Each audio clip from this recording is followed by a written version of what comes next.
All right, we're going to introduce stoichiometry in section 1. So we want to be able to define what stoichiometry is, be able to discuss, describe, talk about the importance of the mole ratio in stoichiometric calculations, write a mole ratio relating two substances in a chemical equation. So guys, one of the things that's really important, I hope that you have picked up on this theme during this term as we have taken this chemistry class together. Very often, almost every time, a new concept that's introduced in a new chapter has some connection to a concept that was introduced in the previous chapter. So in the case of stoichiometry, really you can't do stoichiometry and you can't do it properly if you don't have a handle on the law of the conservation of mass and balancing equations, which obviously we talked about in the previous chapter. So what is stoichiometry? We can talk about stoichiometry in terms of composition stoichiometry, which is going to actually deal with, play around with the mass relationships of elements in compounds. Basically, to really kind of define this and narrow this down for you guys, if you understand the mole ratio in a balanced chemical equation, which is a concept you should have, you should also be able to understand the mass ratio. Okay, I'm going to say that again. If you understand the mole ratio in a balanced equation, you should be able to understand the mass ratio as well. In reaction stoichiometry, what this does involves the mass relationships between reactants and products in a chemical reaction. So if we're balanced equation, we figure out the mole ratio, we can figure out the masses. Okay, mass what we're getting or what we're putting in. So, lots of different types of problems with reaction stoichiometry. Type 1. Given and unknown quantities are amounts in moles. So you given an amount of a substance in moles, and the amount of an unknown substance is going to be given or found. In this case, it's unknown in moles. There's a different type, a second type, type 2, where the given is an amount in moles and the unknown is a mass. So here, the amount given of a substance is given in moles, and the amount of the unknown substance is in moles, and you're going to move from that to the mass of the unknown substance in grams. So again, the math here, it's not a terribly new concept to all the math that we're doing, but now we're using the ratios. We're using the ratios that we have in these balanced equations. What that means is at the heart of every stoichiometric problem is a properly balanced equation. And so you'll find as you get into this that many of these problems start with you having to come up with a balanced equation. If you don't balance the equation properly at the outset, the answer you get is going to be incorrect. There's a third type. Given is a mass, and the unknown is an amount in moles. So here, you've given a substance mass in grams, and you're going to move to the amount of the given substance in moles, and then you're going to figure out the amount of the unknown substance in moles. And then a fourth type, where you're given a mass, and the unknown is a mass. So here, the mass of the substance is given in grams. You're going to move to that, from that to the amount of that given substance in moles. You're going to move from that to the amount of the unknown substance in moles, and you're going to move from that to the amount of the unknown substance in grams. So these just kind of give you an introductory idea of what direction you're moving in with these problems, where you're starting, where you want to end up. Now, what's the mole ratio that we've been talking about here? The mole ratio is a conversion factor that relates the amounts in moles of any two substances involved in a chemical reaction. On some level, you guys already understand this concept of the mole ratio as you have done the balancing of equations.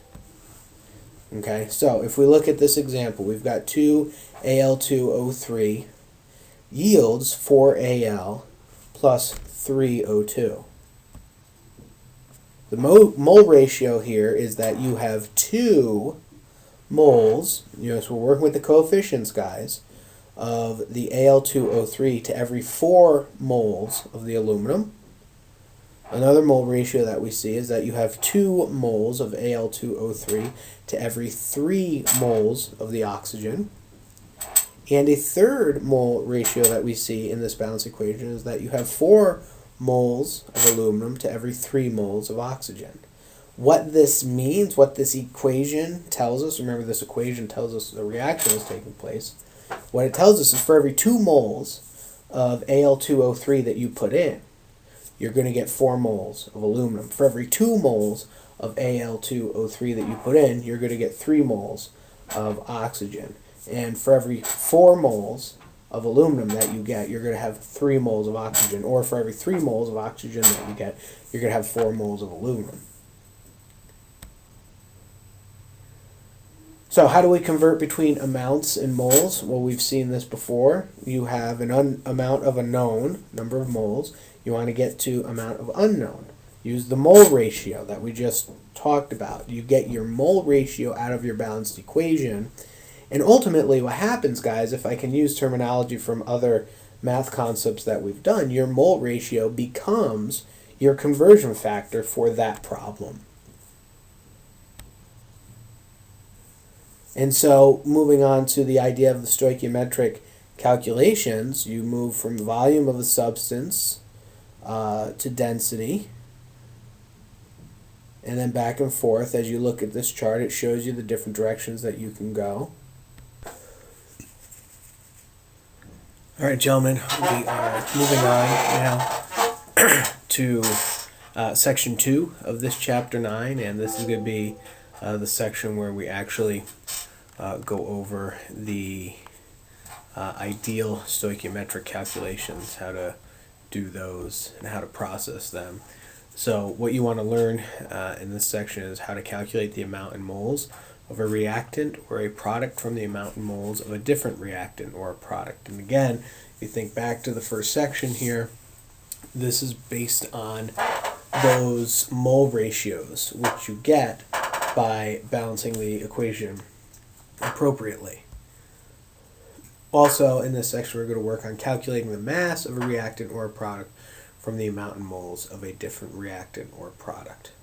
And I can't stress enough here, guys.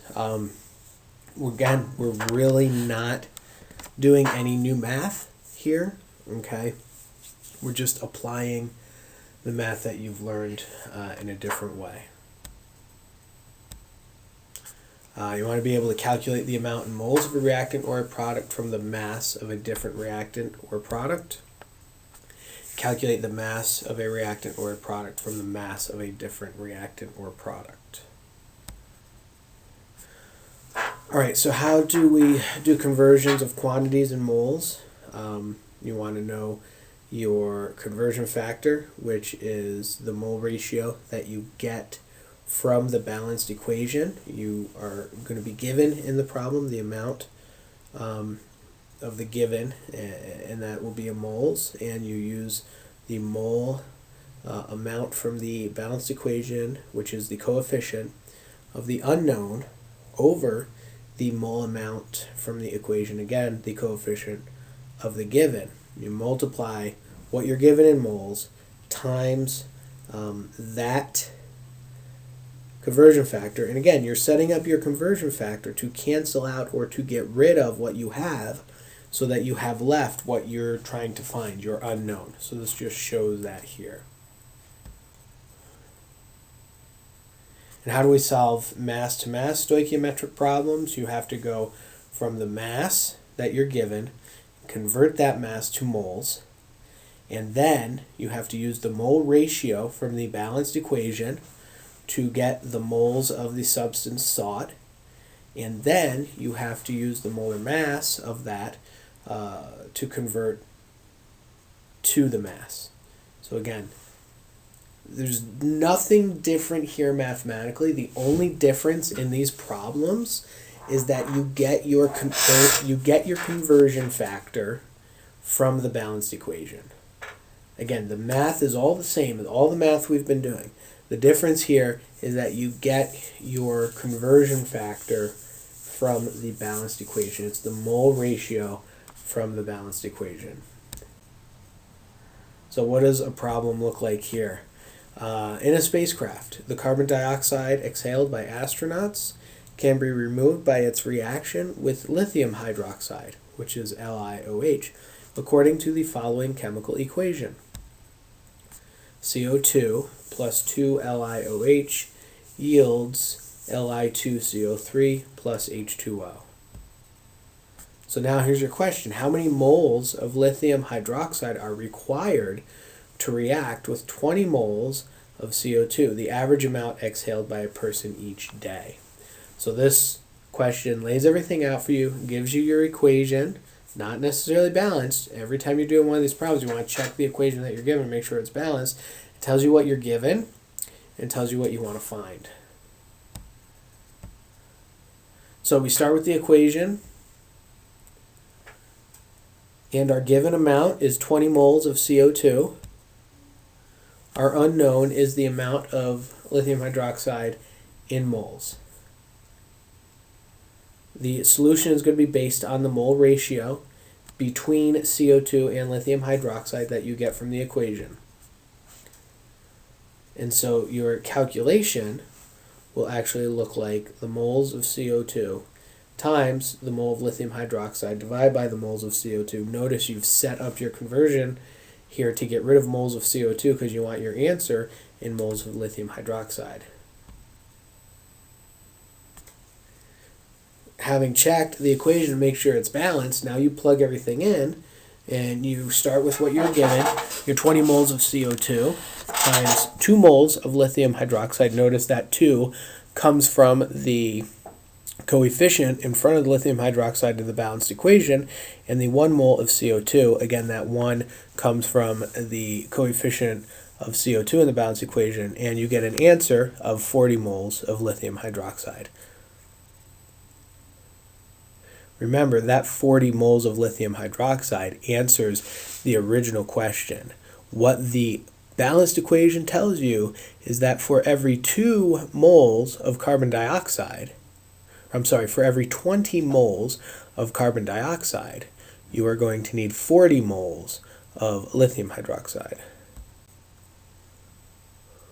We want to go from amounts in moles to masses. Your given amount is in moles. You've got to convert that to the mass, okay, and you've got to multiply it by the mole ratio, which you get from your balanced equation, and then you will have your answer in mass or grams.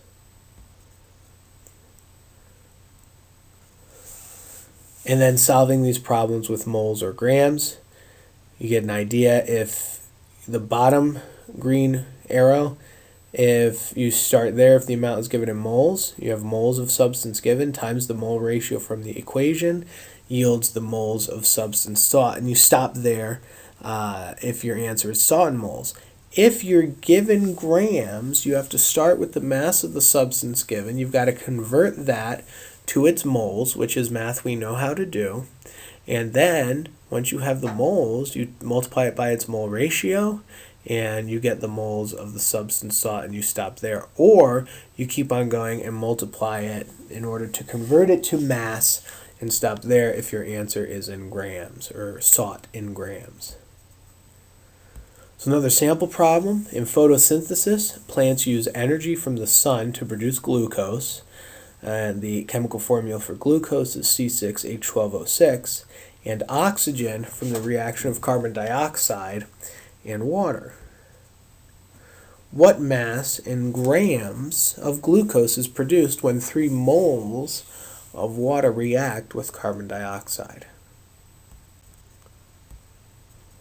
So you have your given amount. You're given H2O, 3 moles. You want to find the mass of glucose, C6H12O6, that's produced from the 3 moles of water. And you're finding mass, so you're looking for this in grams. How do you do the solution? Well, you've got to come up with a balanced equation. Notice this question didn't give you the equation. So this would be one where you'd have to come up with the equation based on the word or words that are given. The balanced equation is as shown here. 6 CO2 plus 6H2O yields C6H12O6 plus 6O2. So that's balanced. And you're going to want to always check your balancing to make sure it's accurate. And then you see the mole ratio. Notice on the left-hand side of this equation, you're starting with moles of H2O, which is what you're given, and you want to end up with an answer that gives you grams of glucose. So your first mole ratio is going to be the moles of glucose from the balanced equation over the moles of H2O from the balanced equation. That, of course, is set up in order to get rid of moles of H2O. You end up with moles of glucose, and then you want to convert that to grams. So this is just a molar mass conversion. And you see the equation is set up so that your answer would be grams of glucose. You plug everything in, starting with the 3 moles of H2O that you're given. Your mole ratio from the balanced equation is 1 mole of glucose over 6 moles of water times your molar mass factor, which is 180.18 grams of glucose. You got that by looking up each one and adding them together over 1 mole. And if you do the math, multiply that all the way through, cancel where appropriate, you find that your answer is 90.1 grams of glucose. What this means is that if you have in the process of photosynthesis 3 moles of water, 3 moles of water in the process of photosynthesis will give you or make 90.1 grams of glucose. If we want to convert mass to amounts in moles, you see that you're given your mass, and you need to convert that mass to the moles, which is math that we've been doing all along. And then you want to multiply that by the mole ratio, which you find from the balanced equation, and you'll get your unknown amount in moles.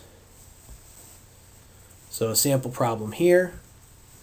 The first step in the industrial manufacture of nitric acid is the catalytic oxidation of ammonia.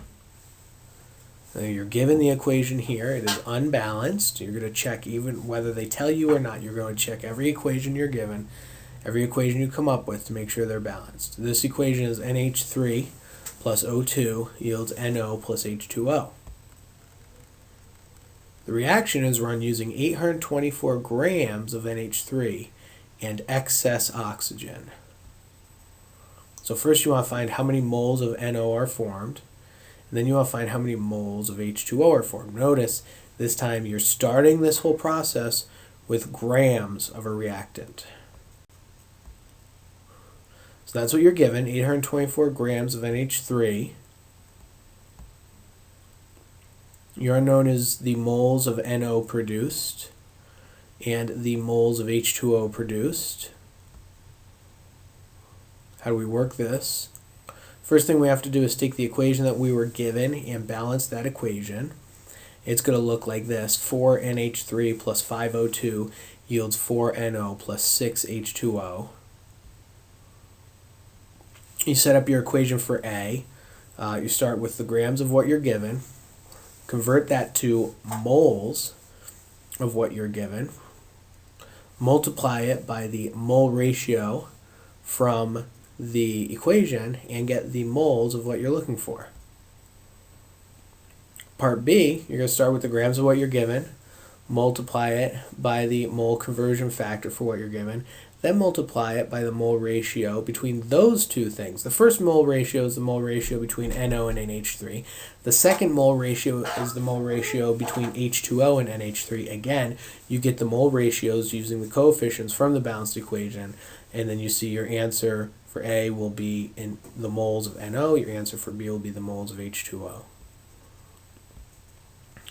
If you plug everything in for A, you'll see that your answer is 48.4 moles of NO. If you plug everything in for B, you'll see that your answer is 72.5 moles of H2O.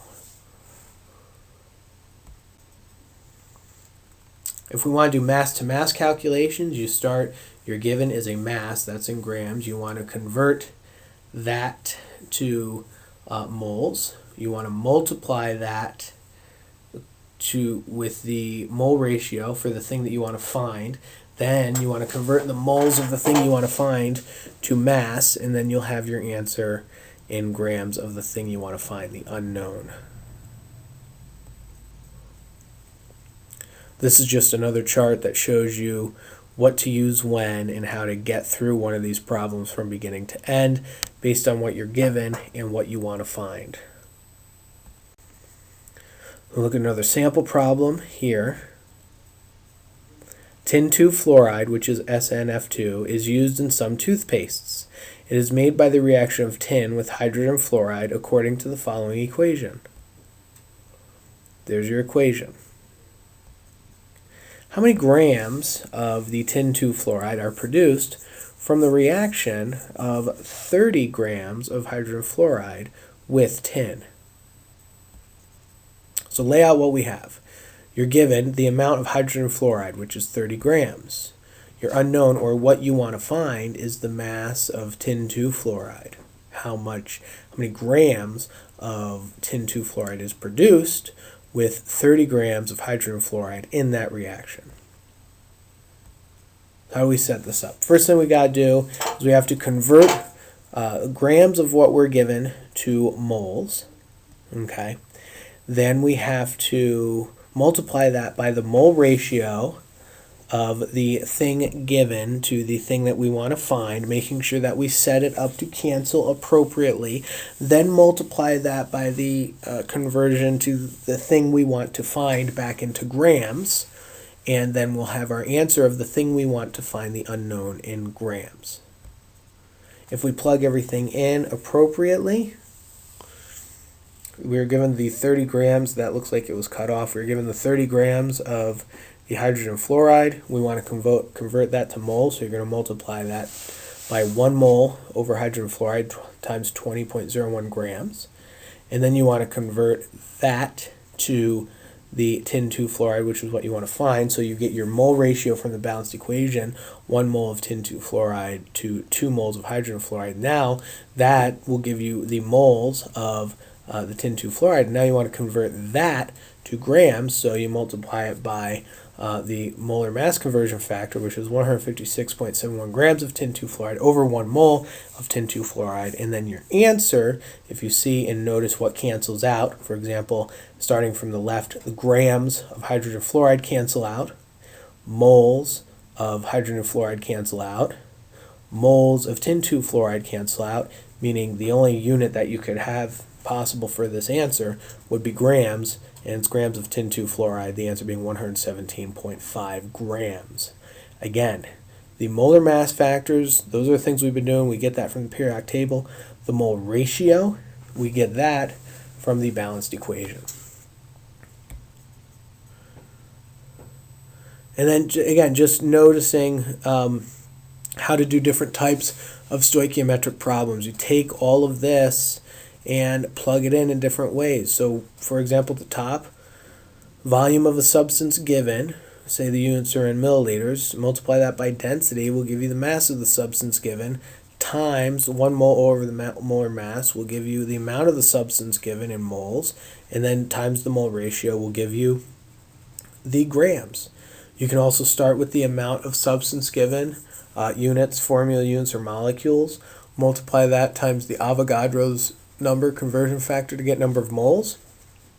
Multiply that by the amount of substance given. Now you have moles times the mole ratio, and the balanced equation gives you the grams. So there's so many variations on how to work these stoichiometric problems. You have to be familiar and ready for these different variations to pop up. It continues here what we were just looking at, showing how to continue those problems out or go in the reverse direction.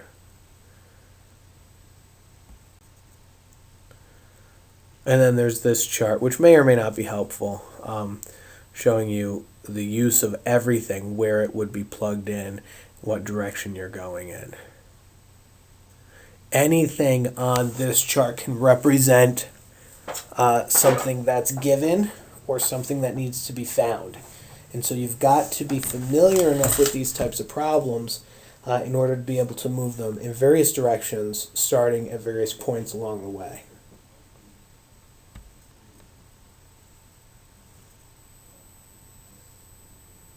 And again, same information here, just with different, really same chart here, just showing where different bits of information will pop in.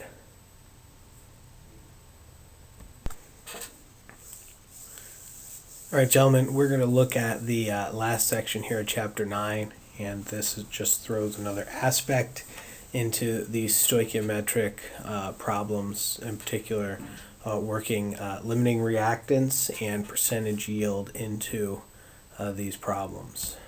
So what you're going to need to be able to do in this section is describe a method for determining which of two reactants is a limiting reactant, and calculate the amount in moles or mass in grams of a product, given the amounts in moles or masses in grams of two reactants, one of which is in excess.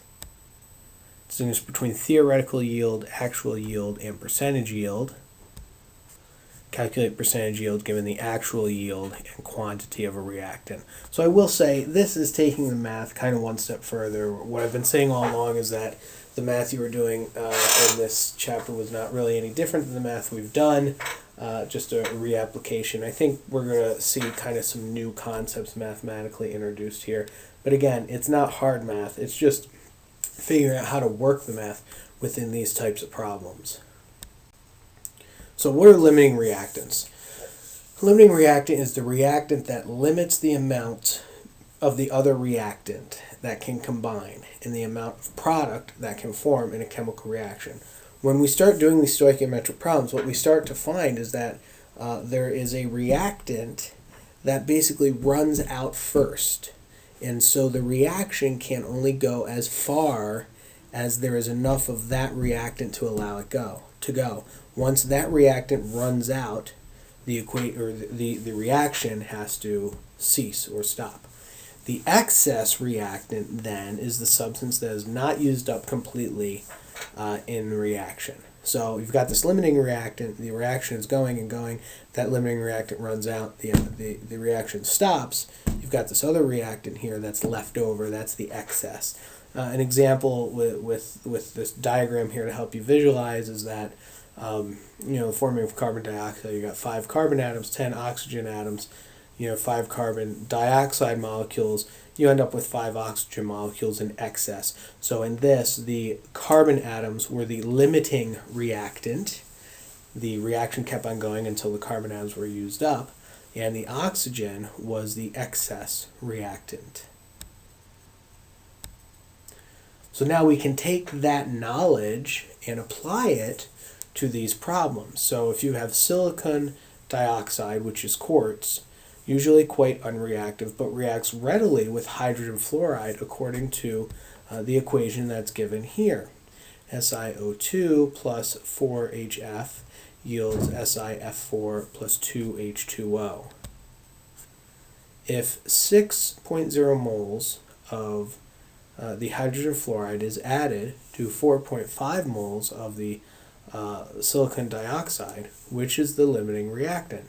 So you have to work the problem. You can't just look at it based on what has less moles and say, oh, that's it. You actually have to work the problem to see what happens. So you have your balanced equation. You're given an amount of hydrogen fluoride and silicon dioxide. Your unknown is which one is the limiting reactant of the two.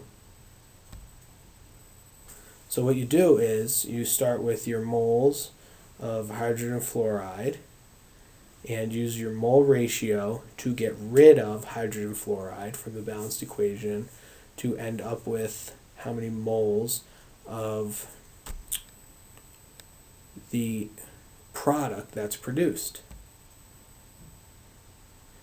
And you work it the other way. You start with the moles of the silicon dioxide, work your mole ratio to get rid of moles of silicon dioxide to show how many moles of the product is produced. So you got to work both sides now and see what you get. If you work the first one, you see you get 4.5 moles of product. If you work the second one, the hydrogen fluoride, starting with 6, you get 1.5 moles of product. And because of that, you see that the hydrogen fluoride is the limiting reactant, because you get less product out of that than you get out of the silicon dioxide. Now, to turn this into a discussion about percentage yield, the theoretical yield is the maximum amount of product that can be produced from a given amount of reactant. The actual yield of a product is the measured amount of that product obtained from a reaction. So theoretically, we can say, based on the math, this is what you should get. You use this reactant, this is how much product. And then you can actually do it experimentally, and you get an actual yield where you can measure, take data, and actually say, this is how much we actually got. And then what you do is, between those two, you come up with your percentage yield, which is basically the ratio of the actual yield to the theoretical yield multiplied by 100. Pretty straightforward. You're just determining the percentage. So the percentage yield is the actual yield divided by the theoretical. So let's say that theoretically you should get 30 grams. And I actually got 28.9 grams. Well, what's my percentage yield? Well, your percentage yield is 28.9 grams divided by 30 grams times 100. You get a percentage. So what does this look like? Chlorobenzene, C6H5Cl, is used in the production of many important chemicals such as aspirin, dyes, and disinfectants. One industrial method of preparing chlorobenzene is to react benzene, C6H6, with chlorine, as represented by the following equation. And there it is. C6H6 plus Cl2 yields C6H5Cl plus HCl. When 36.8 grams of C6H6, that's benzene, react with an excess of Cl2, the actual yield of C6H5Cl is 38.8 grams. So now you're being told, you have a reaction, you know what you started with, you got your product, you got 38.8 grams of your product. You want to know what is the percentage yield. Understand here, guys, in order to work this problem and know what the percentage yield is, you have to figure out what your theoretical yield is. And that is go and work a problem, just like all the problems we did in the previous sections. So the solution looks like this. You have your balanced equation. Your given is the mass of C6H6. You're also told that the mass of Cl2 is in excess. You're told that the actual yield of the chlorobenzene is 38.8 grams. You want to find the percentage yield. So first you got to figure out theoretical yield. You figure out theoretical yield just like you would any of these other problems. So you set up, you get your grams of benzene. You want to convert that to moles. So there we got moles of benzene over grams. Grams cancel. Now I've got moles of benzene. Now I want to use my mole ratio to see how much of the chlorobenzene I should get. So you set it up to cancel out moles of benzene. And now I want to figure out, once I figure out the moles of chlorobenzene, now I want to convert that back into grams. So there's my balanced equation, my theoretical yield. I start with 36.8 grams of benzene. I want to convert that to moles of benzene. 78.2 grams is what you looked up. I get my moles of benzene. I want to use the mole ratio from the balanced equation. For every 1 mole of benzene, I get 1 mole of chlorobenzene. And then I want to convert that, whatever I figure out how many moles of chlorobenzene, into grams. So I do another molar mass conversion at the end, and I find that my theoretical yield, if I start with 36.8 grams, I should get 53.0 grams of the chlorobenzene. So that's my theoretical yield, based on starting with 36.8 grams. Now, we know the formula for percentage yield, so I take what I actually got was 38.8 grams, according to what the question told me, divide that by theoretical, which was 53.0 grams, multiply by 100, and I find in this problem that my percentage yield was 73.2% yield.